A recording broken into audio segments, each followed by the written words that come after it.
লোকে বলতো তিনি নাকি মুখ দেখে এই মানুষের রোগ বলে দিতে পারতেন। বাংলার মানুষ তাকে ভগবান বলতেন। শুধু কি তাই, তিনি স্বয়ং মহাত্মা গান্ধীর ব্যক্তিগত চিকিৎসকও ছিলেন। হ্যাঁ, ঠিকই ধরেছেন, বাংলার রূপকার তথা পশ্চিমবঙ্গের প্রথম formal chief minister doctor Bidhan Chandra রায়ের কথাই আমরা বলছি। ভদ্রলোক যে তারিখে জন্মেছিলেন সেই তারিখে মারাও গিয়েছিলেন। অনেকেরই হয়তো জানা নেই, আজও তার জন্মদিন অর্থাৎ 1 জুলাই সারা ভারতবর্ষে ডক্টরস ডে হিসেবে পালন করা হয়। আজ 1 জুলাই ভারতবর্ষের ডক্টরস ডে। এই দিনটা শুধু ডাক্তারদের সম্মান জানানোর দিন নয়, বরং সেই সব মানুষদের স্মরণ করার দিন যারা নিজেদের জীবন বাজি রেখে অন্যের জীবন বাঁচান। আর ভারতের চিকিৎসা বিজ্ঞানের ইতিহাসে যদি এমন একজন মানুষের নাম বলতে হয়, তাহলে একটাই নাম বারবার উঠে আসে, ডক্টর বিধানচন্দ্র রায়। কিন্তু প্রশ্ন হলো, এমন মহান ডাক্তার তো ভারতবর্ষে আরো ছিলেন, কেন তাহলে ডক্টর বিধানচন্দ্র রায়ের জন্মদিনকেই ডক্টরস ডে হিসেবে বেছে নেওয়া হলো? কারণ তিনি শুধু একজন ডক্টরই ছিলেন না, তিনি ছিলেন এমন একজন মানুষ যিনি নিজের পুরো জীবনটাই উৎসর্গ করেছিলেন মানুষের সেবার জন্য। কখনো চিকিৎসক হিসেবে, কখনো আবার শিক্ষক, কখনো সমাজসেবক, আবার কখনো রাষ্ট্রনায়ক হিসেবে। অবাক হলেন নিশ্চয়ই, একটা মানুষ এতগুলো দিক কিভাবে সামলাতেন? চলুন তাহলে সেই গল্পটাই জেনে নিই আজকের এই ভিডিওতে।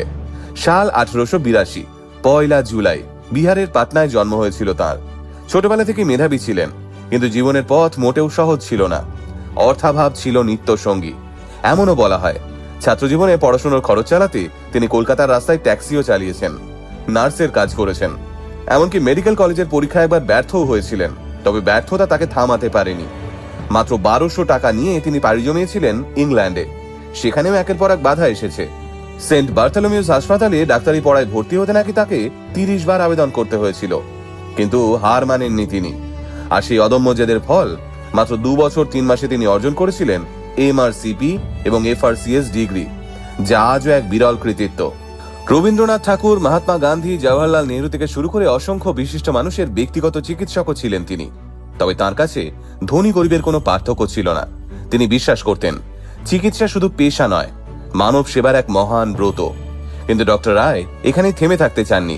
তিনি বুঝেছিলেন একজন চিকিৎসক একজন মানুষের শরীরকে সুস্থ করতে পারেন, কিন্তু সমাজকে সুস্থ করতে হলে দরকার বড় পরিসরে কাজ করা। সেই সময় দেশবন্ধু চিত্তরঞ্জন দাশের আদর্শ তাকে গভীরভাবে প্রভাবিত করে। তাঁর অনুপ্রেরণাতেই 1923 সালে রাজনীতিতে যোগ দেন বিধানবাবু। প্রথম নির্বাচনে তিনি পরাজিত করেন তৎকালীন ভারতের অন্যতম জনপ্রিয় নেতা সুরেন্দ্রনাথ বন্দ্যোপাধ্যায়কে। তারপর স্বরাজ পার্টির সঙ্গে যুক্ত হয়ে ব্রিটিশ বিরোধী আন্দোলনে সক্রিয় ভূমিকাও নেন। সালটা 1931। কলকাতার মেয়র নির্বাচিত হন তিনি। মেয়র থাকাকালীন সাধারণ মানুষের জন্য বিনামূল্যে শিক্ষা, উন্নত পানীয় জল এবং স্বাস্থ্য পরিষেবার ব্যবস্থাও করেন।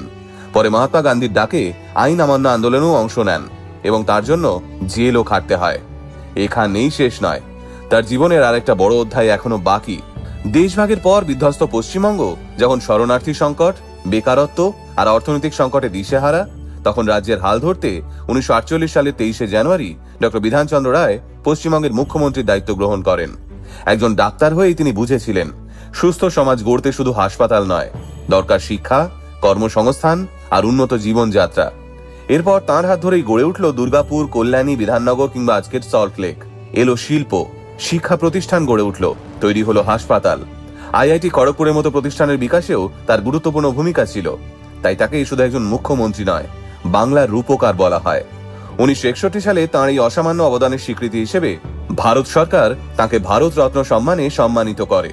সাল 1962, 1 জুলাই আচমকাই নক্ষত্রপতন ঘটল। মুহূর্তের মধ্যে সারা বাংলায় খবর উঠে গেল, ভগবান আর নেই। ওই দিনই ছিল তার 80তম জন্মদিন। সেদিনও তিনি রোগী দেখেছেন, সরকারি কাজ করেছেন। তারপর পরিবারের সঙ্গে কিছুক্ষণ সময় কাটিয়ে চিরতরে বিদায় নিয়েছেন পৃথিবী থেকে।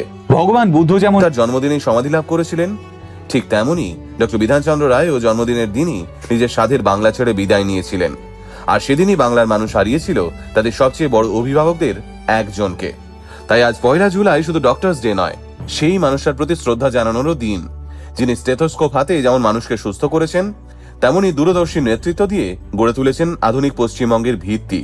তিনি আজ আর আমাদের মধ্যে নেই, কিন্তু তাঁর রেখে যাওয়া কাজ আজ ওই বাংলার বুকে জীবন্ত।